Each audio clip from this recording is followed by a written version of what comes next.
பசங்கன்னா இப்படி பிடிச்சி இப்படி அடிக்கணும்.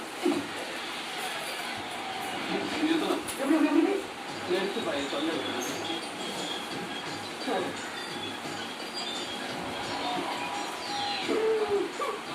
முதல்ல அனுமான் மாதிரி நில்லுங்க. வாயில கை கழுத்தை நடுவு நெத்தில வைங்க. ரெண்டு புருவத்தை தூக்குங்க. என்ன சொல்றாரு? ஒண்ணு செய்வோம். எப்படி அடிச்சு விடு, நான்